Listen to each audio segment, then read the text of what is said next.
വിശദമായ വാർത്തകളിലേക്ക്. നിയമസഭാ തെരഞ്ഞെടുപ്പിൽ ജില്ലയിലെ 5 നിയോജക മണ്ഡലങ്ങളിലെ വോട്ടുകൾ എണ്ണുന്നത് 3 കേന്ദ്രങ്ങളിൽ 5ഇടങ്ങളിലായാണ് പോളിംഗ് സാമഗ്രികളുടെ വിതരണ സ്വീകരണ കേന്ദ്രങ്ങൾ സജ്ജമാക്കുക. അതേസമയം ഇതുവരെ ജില്ലയിൽ 8 സ്ഥാനാർത്ഥികൾ നാമനിർദ്ദേശ പത്രിക സമർപ്പിച്ചു.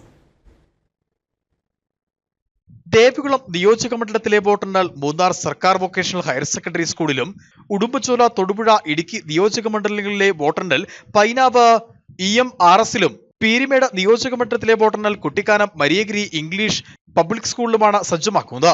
ദേവികുളം നിയോജക മണ്ഡലത്തിൽ മൂന്നാർ സർക്കാർ വൊക്കേഷണൽ ഹയർ സെക്കൻഡറി സ്കൂളിലും ഉടുമ്പൻചോല നിയോജക മണ്ഡലത്തിലേത് Nedumkandam Saint Sebastian's higher secondary സ്കൂളിലും തൊടുപുഴ നിയോജക മണ്ഡലത്തിലേത് തൊടുപുഴ ന്യൂമാൻ കോളേജിലും ഇടുക്കി നിയോജക മണ്ഡലത്തിലേത് പൈനാവ് EMRSലും പീരിമേട് നിയോജക മണ്ഡലത്തിലേത് Kuttikkanam Mariagiri English medium public സ്കൂളിലുമാണ് പോളിംഗ് സാമഗ്രികളുടെ വിതരണ സ്വീകരണ കേന്ദ്രങ്ങൾ സജ്ജമാക്കുക.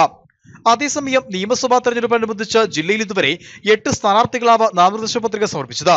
ഇടുക്കി നിയമസഭാ മണ്ഡലത്തിൽ LDF സ്ഥാനാർത്ഥി റോഷി അഗസ്റ്റിനും BSP സ്ഥാനാർത്ഥി ഷിൻഡോ ആന്റണിയുമാണ് പത്രിക സമർപ്പിച്ചത്.